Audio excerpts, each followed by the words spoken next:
Here's something most readers of Pedro Páramo don't realize until their second reading, or sometimes their third. Everyone in the novel is already dead. Not just the ghosts, not just the voices Juan Preciado hears whispering in the dark. Everyone, including Juan Preciado himself, including, in a sense, the reader. Juan Rulfo published this novel in 1955.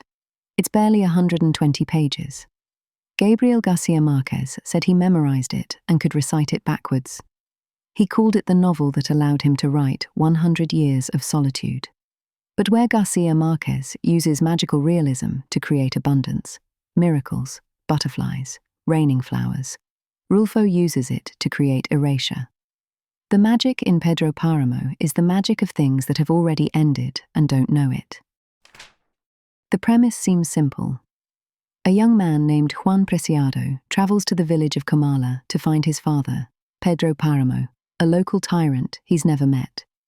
His mother, on her deathbed, extracted this promise from him. Go there, make him pay, claim what's ours. It sounds like the setup for a revenge story or a story of inheritance, or at least a story of confrontation. Instead, Juan Preciado arrives in Comala and finds it empty. Or not empty, filled with murmuring. Voices without bodies. Figures who appear and dissolve. People who answer questions, but whose answers don't quite connect to the present tense. The village feels wrong in a way he can't articulate, and neither can the reader, not at first. We assume we're reading about a haunted place, a village with ghosts, a young man disturbed by whispers from the past. And then, partway through the novel, Juan Preciado dies. Quietly, almost offhandedly. He describes suffocating under the weight of the murmurs, and then we realize he's narrating from a grave. He's been dead for some unspecified amount of time. He's lying in the ground next to a woman named Dorotea, who is also dead. And they're having a conversation. This is the hinge of the novel, and Rulfo doesn't emphasize it. There's no dramatic reveal, no music swelling. The living and the dead have been braided together from the first page, and the reader's confusion, the sense of not quite tracking who's speaking, whether this scene happened before or after that one, whether anyone here is still breathing. That confusion is the experience of Comala itself. Rulfo isn't describing death. He's putting the reader inside it. What makes this more than a formal trick is the reason Comala exists this way. The village didn't just decline, it was drained. Pedro Páramo, the father Juan came looking for, was a landowner who absorbed everything around him: land, women, debts, loyalty, life itself. He loved one woman, Susana San Juan, with an obsessive, possessive love that outlasted her sanity and her death. When she died, he decided Comala would mourn forever. He crossed his arms, as Rulfo writes, and the village starved.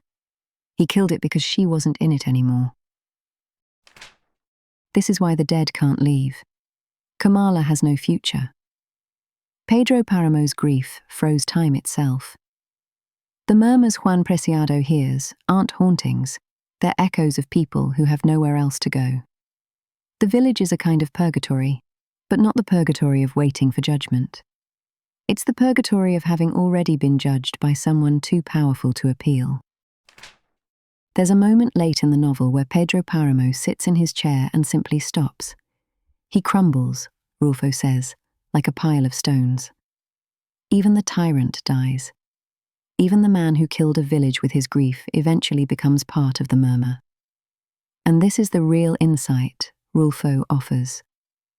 Power doesn't exempt you from death, but it does let you drag everyone else down with you. The damage outlasts the damager. Readers sometimes describe Pedro Páramo as difficult.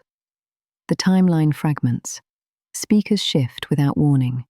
Scenes cut into other scenes like a film spliced by someone who doesn't believe in sequence. But this isn't modernist difficulty. It isn't Rulfo showing off what literature can do. It's the texture of a place where past and present have collapsed because someone with enough power decided that the present didn't deserve to exist. The disorientation you feel reading this novel is accurate. You were supposed to feel lost. You were supposed to not notice when you crossed over, because Kamala doesn't distinguish between the living and the dead, and in that sense, neither should you.